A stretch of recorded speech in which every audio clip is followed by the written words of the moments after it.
Good morning, everybody. Morning. All right, I don't think I'll need it, but I'll put it on just in case I start traveling. Because let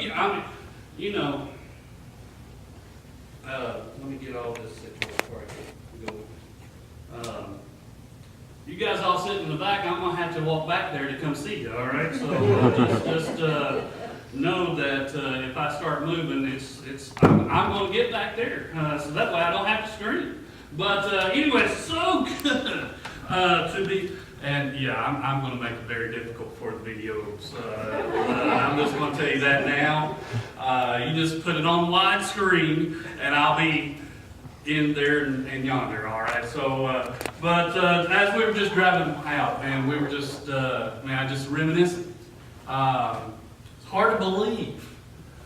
It was about 24 years when I pulled up to West Springfield Baptist Church for the very first time.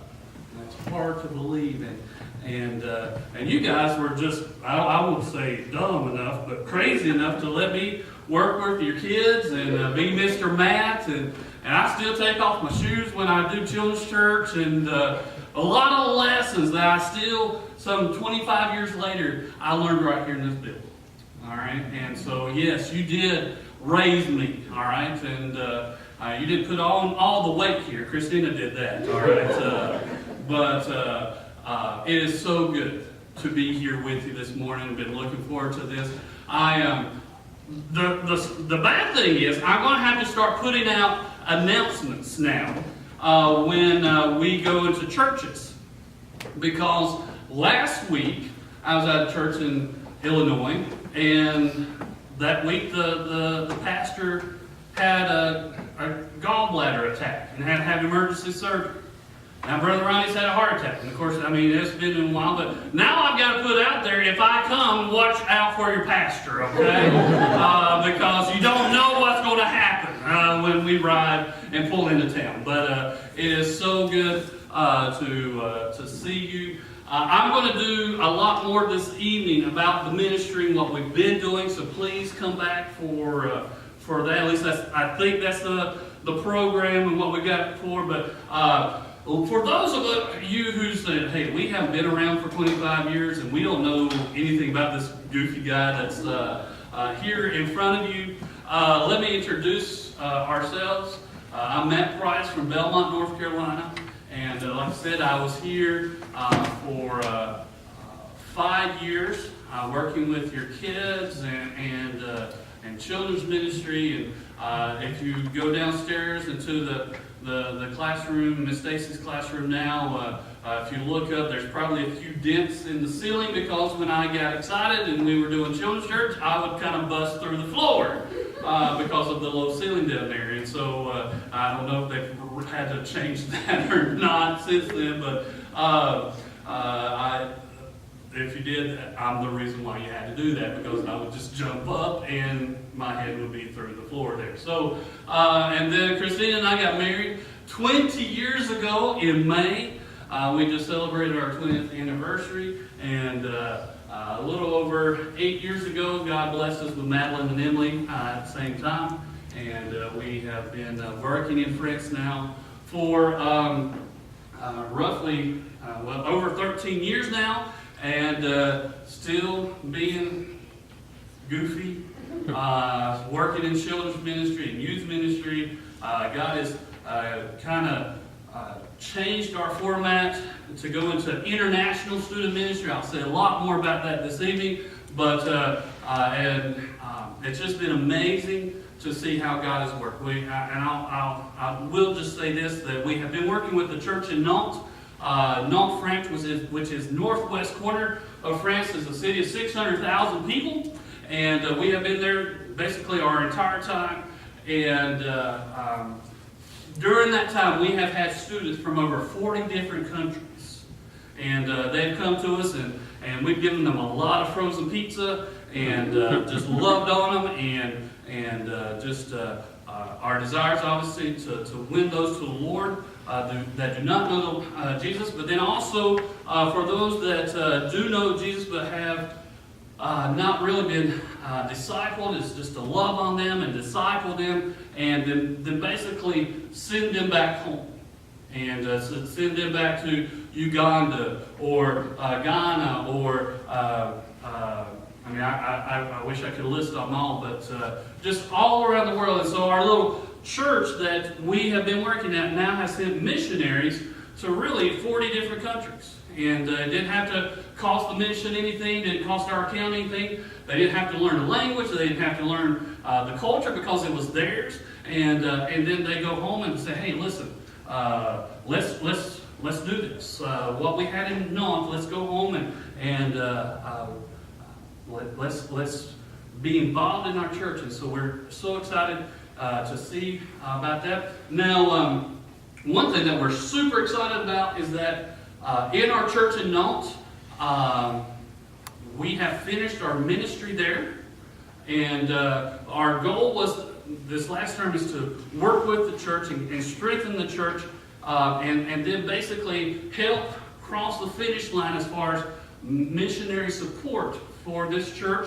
We had paid off our building debt, loans, and all that kind of stuff to the bank, and so the church is debt free, which means that it was able to hire, actually this month in July, the very first French pastor comes to the Nantes Free Will Baptist Church. And so we're super excited about that. And he's going to be able to do some amazing things with the church. And so because of that, when we go back, once we get our money raised, we will be going to a city called Saint-Nazaire. And we'll be there basically doing the same thing, same youth ministry, same goofy games, same everything.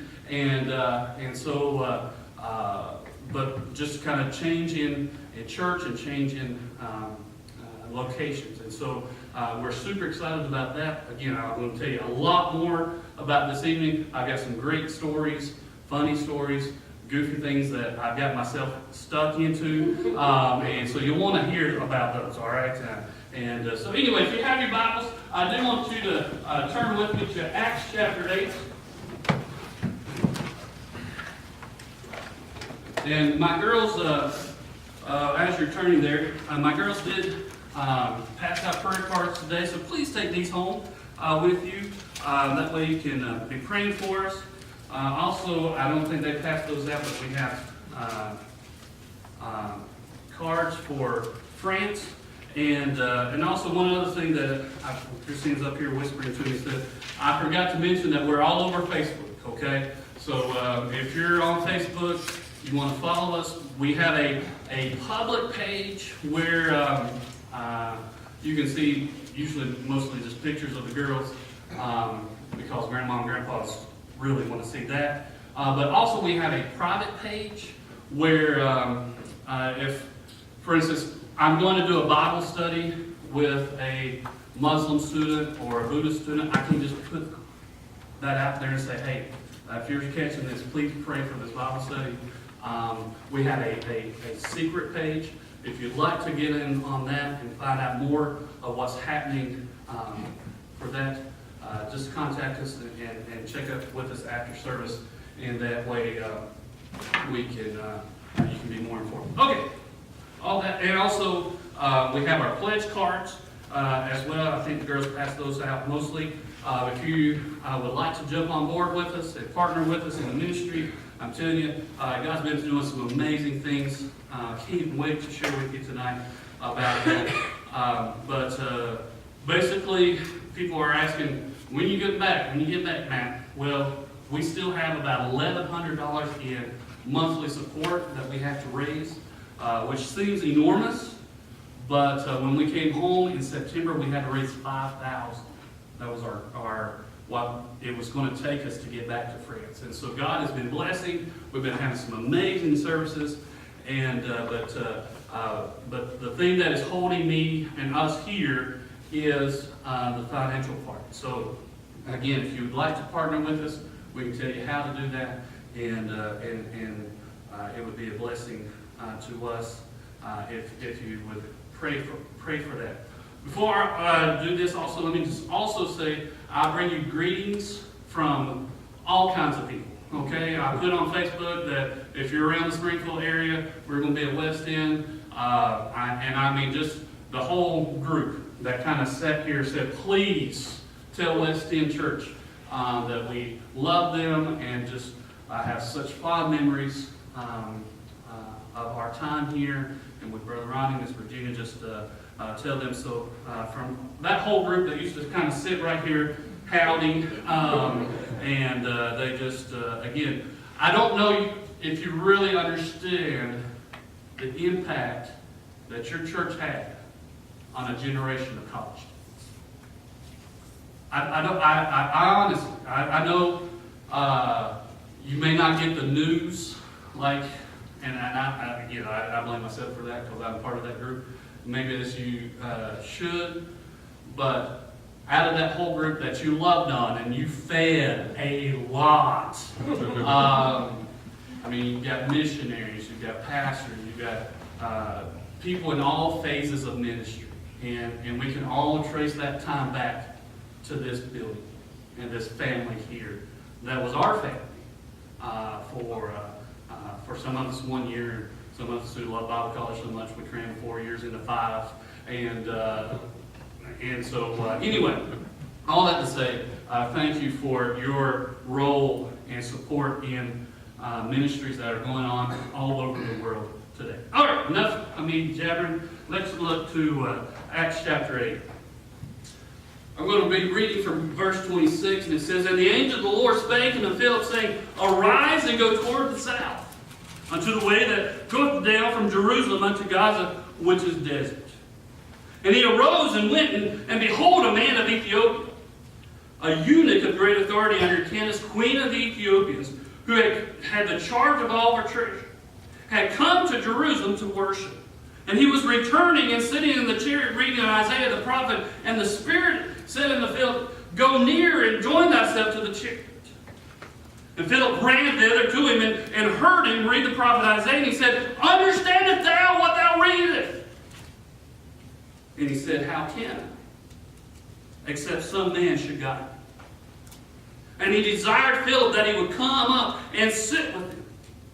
And the place of the scripture which he read was this: He was led as a sheep to the slaughter, and as a lamb dumb before his shearer, so opened he not his mouth.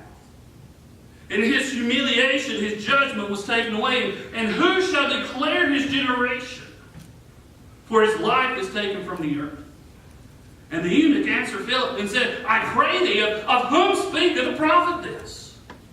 Of himself, or of some other man? Then Philip opened his mouth and began at that same scripture, and preached unto him Jesus. And as they went on their way, they came into a certain water, and the eunuch said, See, here is water. What doth hinder me to be baptized? And Philip said, If thou believest with all thine heart, thou mayest. And he answered and said, I believe that Jesus Christ is the Son of God. Let's pray. Father, as we look into your word now, before I go any further, thank you so much for memories I have in this place. Father, many lessons learned, many challenges heard from Brother Ronnie. Just the example he is to a whole generation of young pastors, young preachers, and his love for people. I always say, if I could just love people like Brother Ronnie. Lord, I pray that you bless him.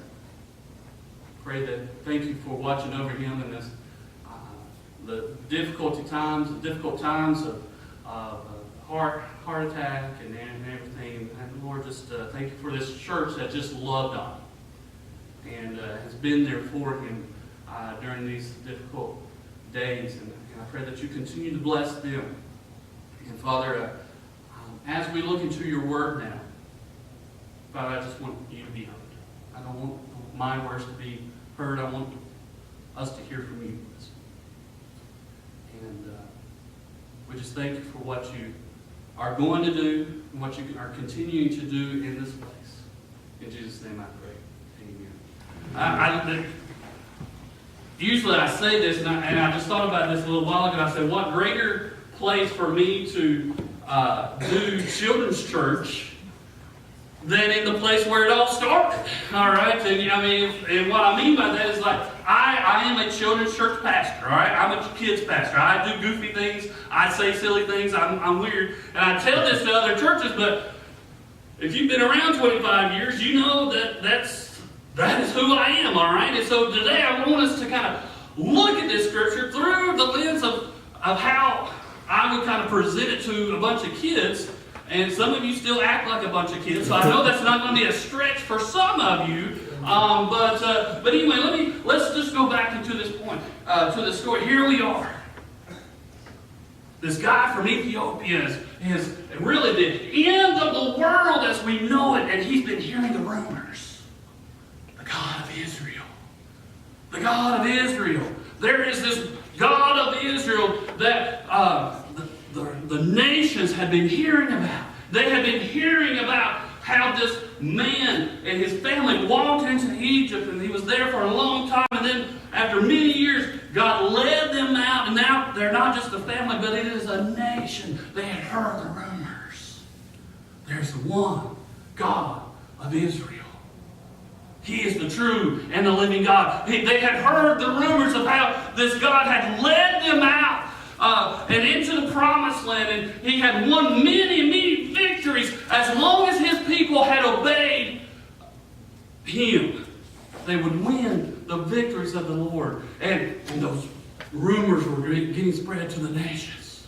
He had heard the stories of this little bitty boy, well, not little bitty, but teenage boy, who took it down, the Philistine giant. There's one true living God of Israel. They had heard these rumors going forth.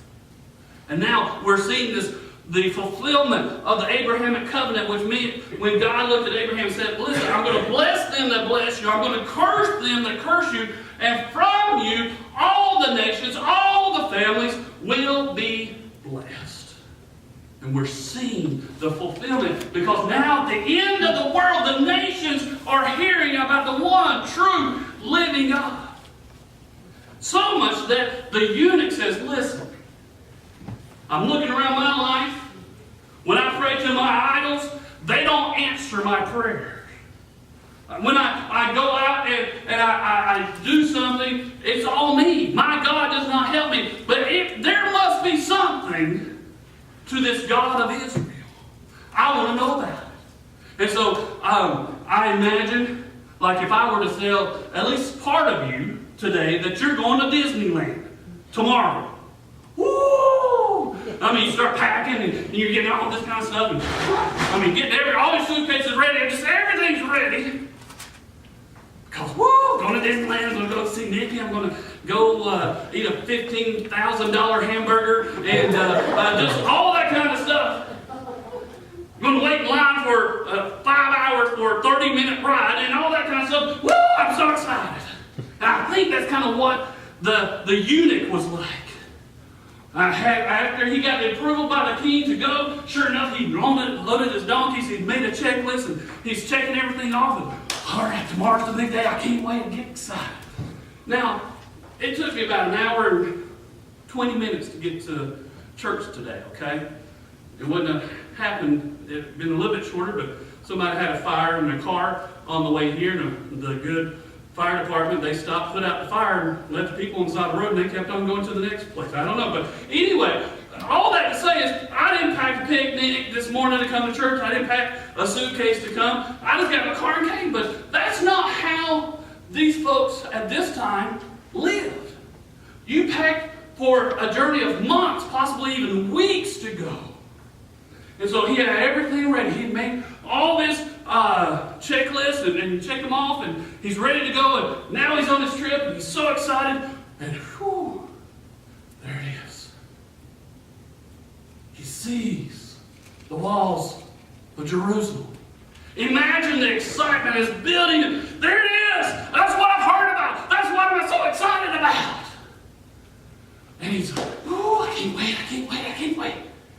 He gets to the walls, and imagine he's hearing the trumpets around the temple, and oh man, I'm here, I can't wait, I'm so excited, yes! He goes, and a little bit further, he hears the choirs singing around the temple. Ooh, that's so pretty. Man, that's so good. Then he goes to maybe walk with me just a little bit here. Maybe he goes into the marketplace. Now, I don't know if you've ever been to a foreign country before. You walk into the marketplace, you're going to smell some different things from back home. Now, we were talking about this on the way here. You know, one of our favorite things in the fall coming out here to church was we'd smell the tobacco barns. Don't see as many as we used to, all right? See a lot more houses out there now, but man, we just love that smell. Well, just like I can imagine that guy as he's walking into a new city. Woo, man, that's good. That smells good. Now, I love cheese. I love French cheese. I mean, I love the smell. Most of them, okay? Most of them. There's some that I'm like, I wouldn't give that to my dog, much less put it in my mouth. But then on the other end, he's like, ooh, I don't know where they thought that came from, but that is not going in my mouth. I can just imagine that if you've ever been overseas into a marketplace, you've had those same experiences. I mean, you go into a fish market in France, whoo, it will lay you down on your back. It smells so bad. I mean, it is terrible, especially in summer.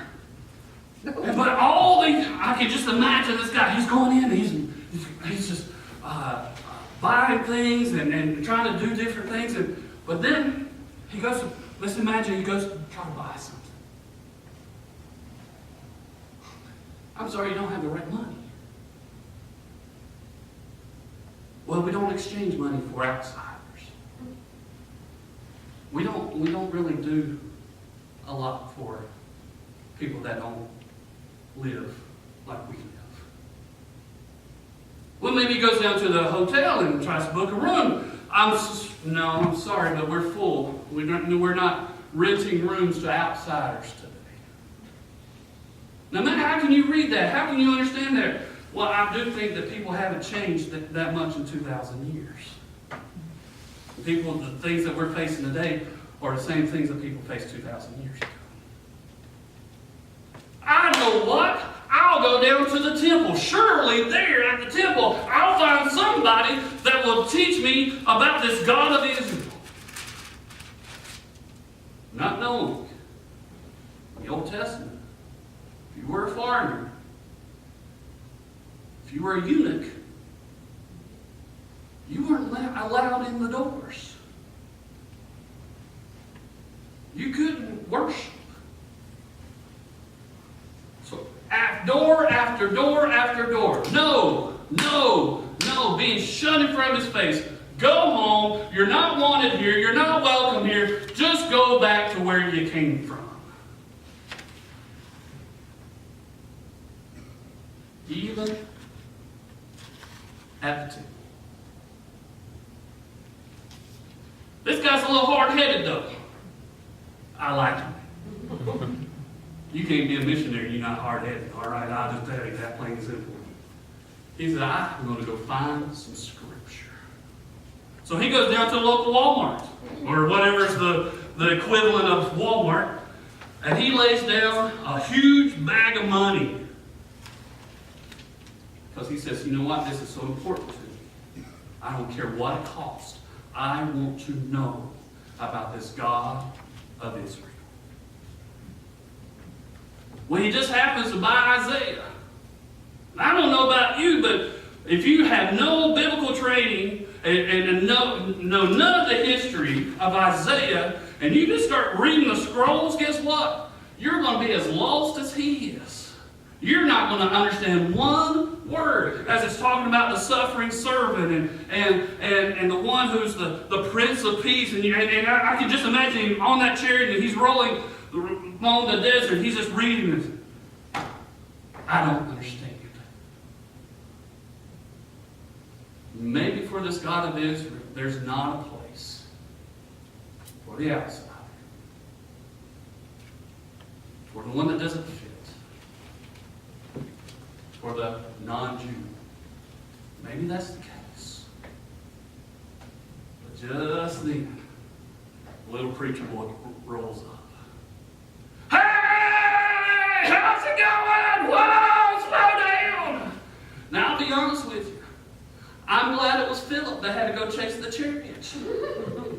I could have gone from here to that door. After that, I'd be like, whoa! Slow down! Hold up! Or whatever else you could yell to get a horse to stop.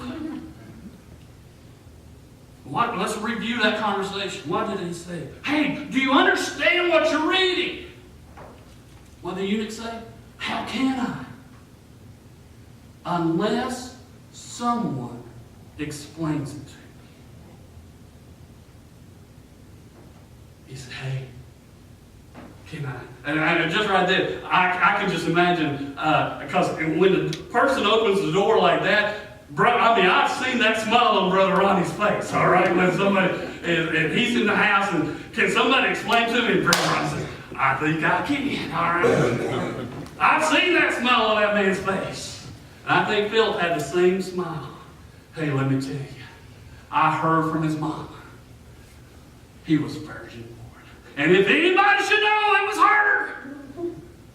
He says, and she told me with her own lips, he was virgin born, that he was special, that the angel came to me, to her, to announce the good news. I was there when he was preaching it, and 5,000 men and a bunch of women and a bunch of kids were there too, and he broke bread and fish, and everybody fed. I was there when he fed the crowd. I was there when in the boat, when the winds and the waves were rolling back and forth, and we thought we were going to die, and we were like, God, where are you? Jesus, wake up, we're about to die. I was there when he stood up and said, peace, be still. And everything's calm. I was there. I was there when they took him and they beat him and they nailed him to the cross. I was there. I was not there 3 days later at the tomb waiting for him to come out. I didn't believe him. Oh, but buddy, mister, I was there when he came into the room and we were all gathered and we were trying to figure out what the next plan was. I was there when he walked in and he said, look, feel my hands, feel my feet. I am him. Listen, sir, I am him. And his name that Isaiah is talking about, his name is Jesus. And he is here to save you from your sins. I can just hear him as they're going through that desert. He's just preaching Jesus. I mean, they're going through that desert, and he's just telling them all the stories he lived and say, let me tell you about him. But church, let me say in France, I'm going to turn it to where my world is right now, just for a second. There's a bunch of kids, a bunch of students even right now. They're packing their bags. They're getting ready to go to France for a year of language study. And I mean, they're so excited. They're going to see the Eiffel Tower. They're going to fall in love. They're going to visit Mickey Mouse and Disney. And I mean, they're just so excited. And they get to the Paris airport. And it's not like what they anticipated. The French are making fun of their accent. The French are making maybe fun of their dress. The French are just not being as helpful as they hoped they would be, and just this, that, and the other. And before you know it, they're just, it's going to be a long year. And so that's kind of where our ministry kind of birthed from, is like we come alongside of them and we say, hey, how's it going? Hey, I've been there. I've been a student. Can I just jump in the chariot for a while and let's just ride for a while? I'll give you frozen pizza, all right? I give away a lot of frozen pizza, all right? And also give wine this evening. I'm telling that more for Christina than for you. So tell them why you give pizza. Tell them. Anyway. And so we're just riding in the chariot for a while. And I'm preaching Jesus. Christina is preaching Jesus to him. But can I also say, that's our world in France, but can I say, I preached with a little humor a while ago, so let me preach with a little heat right now. That's what we also face here in the United States. Believe, trust me, I am not. I've been preaching this sermon all year long. This is before any political really mess started. And so I'm not being political. We're not political. I'm really hoping I'm staying true to this. But we, the church, cannot be at the door that says if you're from another race, another color, another background, you're not welcome through those doors. The church cannot be the ones that say, if you're an outsider, if you're an outcast, if you're unwanted, if you're a foreigner, you are not welcome here. Because that goes against everything that I read in this book. If I understand this book right, if I've understood many sermons from Brother Ronnie, it says, for God so loved the world that he gave his only begotten Son, that whosoever believeth in him should not perish, but have everlasting life. In French we say it like this, car Dieu a tant aimé le monde, qu'il a donné son Fils unique, afin que quiconque croit en lui ne périsse point, mais qu'il ait la vie éternelle. And if we believe that Jesus came to die for all the world, we cannot say, hey, you're excluded. You're not welcome here. You're an outsider. You're not welcome in. I'm sorry, but I do not read that in my Bible. I read that God said, Jesus said in his last words, I want you to go. I want you to go into all the world preaching the gospel. I want you to go into all the world making disciples. I want you to go all the world preaching and baptizing them in the name of the Father, the Son, and the Holy Spirit. Amen. But I'll be honest, that's not the image that the church is projecting today. I'm just sorry. If you're not like us, if you're not one of us, if you don't dress like us, I'm sorry, but we don't want you here. And just like that eunuch, door after door after door is being shut. I think it's breaking God's heart. He's saying, listen, yes, missions is all about going overseas, but here, I am bringing the nations to you like I have never done before. And what is your response? Are you going to close the door? Are you going to close the church and say, no, you're not wanted. No, you're not welcome? Or are you going to do what I've called you to do and be the church to the nations? I'm going to close with a story. Don't get too excited. It's like Brother Ronnie's story, so it lasts about 15 minutes, all right? So don't think you're getting out of the court sweat. All right. Met a guy 4 years ago when we walked into back to France. We didn't walk back to France. When we arrived back into France. And he worked at like a T-Mobile type place, and so we were going back in to get our cell phone set up, our internet, just home phone, all that kind of stuff. And so I was waiting in line, and he came to me and said, can I help you? And I said, yes, I need to get my cell phone working. Just like most French do when I start talking, he just started tilting his head. He said, you not from around here, are you, Bubba? He didn't say Bubba, but that's my communication, so everybody's with me, all right? I said, no, I'm not French. He said, are you British? I said, I've been accused of a lot of things, sir, but I have never been accused of being British. I said, you got to go a little bit further. He said, are you American? I said, yes, sir, I am. He said, can I tell you my story? I said, sir, I love stories. He said, I was 6 years old in my little village in Tunisia. Kind of tells you where he's at. A Muslim little boy. All right. Now he's about 60 years old, bald, comes up about right here, like most rich folks on me. I mean, real short. And he said, I was 6 years old, and we heard an American was coming to our village. We got so excited. And so we went and we got out there to the hotel where she was staying, and we were just out there. And we were just watching, waiting for the American call. So we'd never seen one before. I mean, kind of talking about us like we're extraterrestrial or something, all right? And he said, but we were just watching. And then she came out. And she walked through, and she walked right past us and went into town. We were like, hey, let's go follow her. And so we started walking, and we started following her all over the place. And she looked back to see what was happening, and we started giggling and running all around the place and hide. And then we come back and we find her. Spent all the day doing that. And so one of the boys knew hello. And so once we got enough courage, we were just following her and said, hello, hello, hello. I mean, just as money, that's the only word we do, but we were going to use it. Hello, hello, hello. But this lady knew some broken Arabic, and so she started talking with us. The American speaks Arabic? Whoa! This is great. So that day ended. That next morning, first thing, we were out there. And we were waiting on the American because we wanted to see the American. She came out. She walked with us for that day.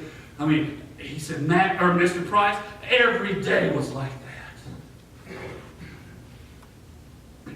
She asked us to go throw something away for her. And it was like WWE. I mean, we were wrestling each other because we wanted to take the trash and get it to the trash can. I mean, it was like knock down, drag out type stuff.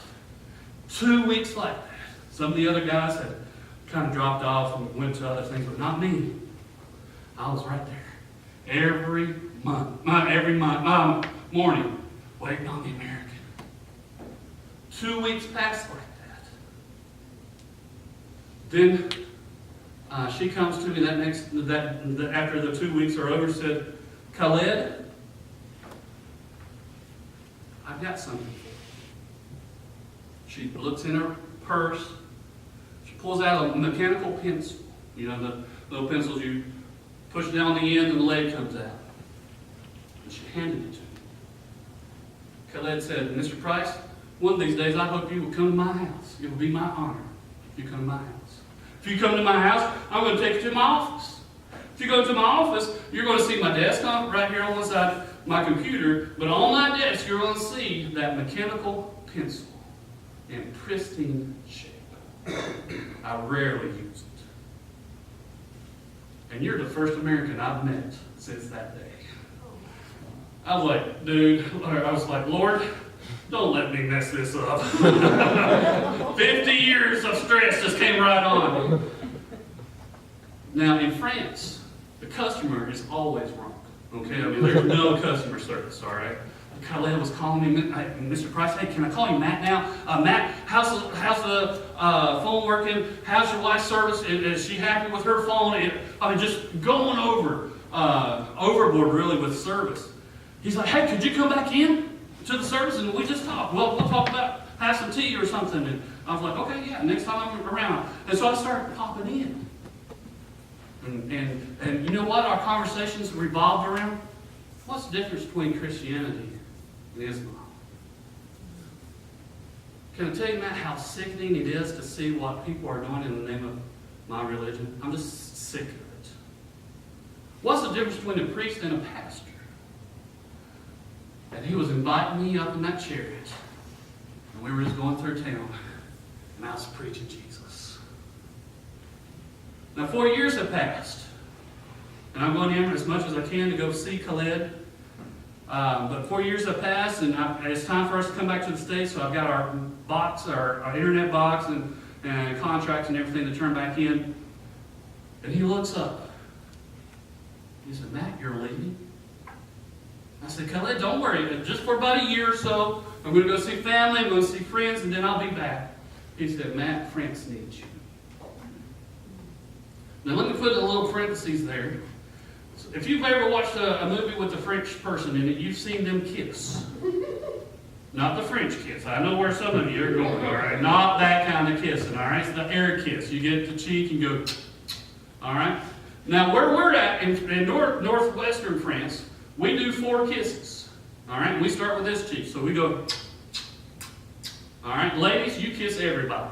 Men, women, children, you kiss everybody. All right, and you'll start when you come in. You'll start very back, and you'll walk all the way in. You got to kiss everybody. By the time you get up here, you feel like you're a bobblehead. All right, don't like that during service. Now, I love Brother Ronnie. But I ain't about to kiss him on the cheek. All right? Unless that means the offering's going to be a little bit more. Typically, men shake hands unless you're family. All right? And like father-son type thing. Now, the problem is, down where Shane and Joy are, down in the southern part of France, they do 3 kisses, and they start with this cheek. All right? So they go, all right? In the Northeast, they do 2 or 3. I mean, just whatever comes to mind, and then they do whatever. They're just crazy over there. All that to say is that you better know who you're about to kiss, or you could go the same way and meet in the middle if I paint the picture correctly, all right? So you don't just go kissing everybody you come in contact with, because if they're not from your culture, right there. And so Khaled said, "Come here, big boy." I was like, "Lord, I don't know if I'm doing 4, 3, 2, left to right, up, down. Lord, don't make me mess this up." He grabbed me by the shoulders. He said, "Matt, you go back to France, or go back to the States. You tell them all about your life here. You come back and see me in a year." He took me.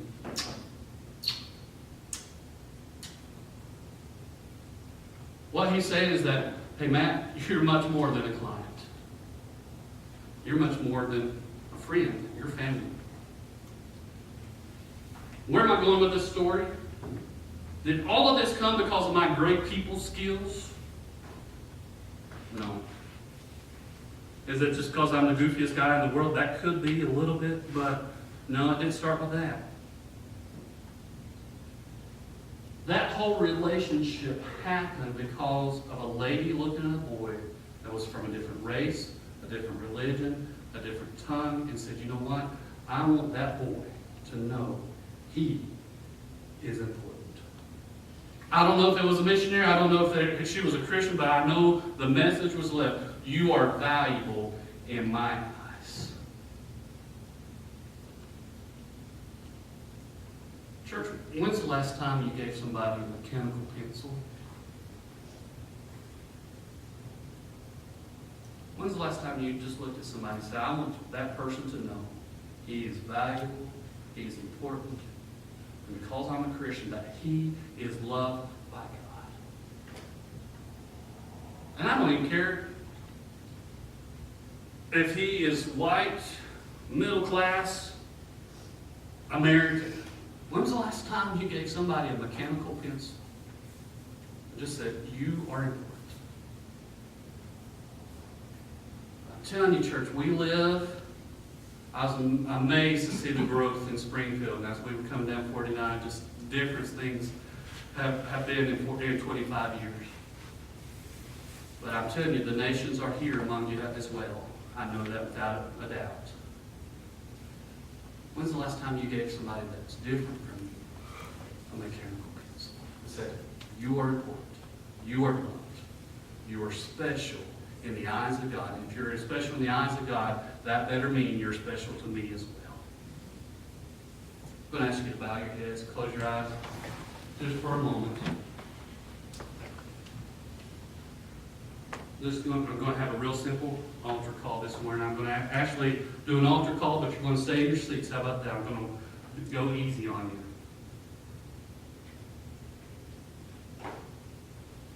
If I were to ask you this morning, just like Brother Ronnie has asked you so many times throughout the years, if I were to mention, or if I were to say, who do you know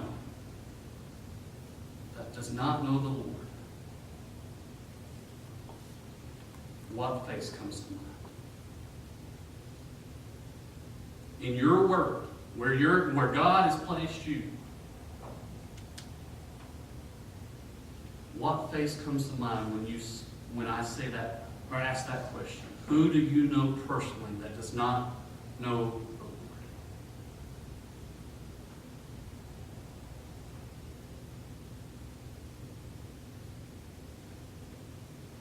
to take a second. I want you to see his or her face. I want you to be able to hear their voice. I want you to be able to smell their cologne or their perfume. I want you to see as much about that person as possible.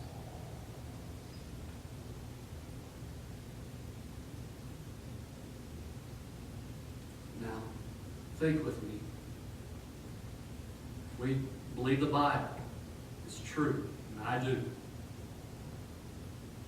if that person does not know Jesus as their personal Savior, they've asked for forgiveness, put their faith in Jesus, we understand that from that Bible, that person will spend eternity in hell separated from God.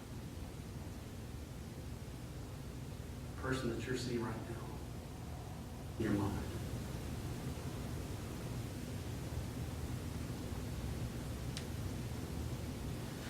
My question is this morning, does that break your heart?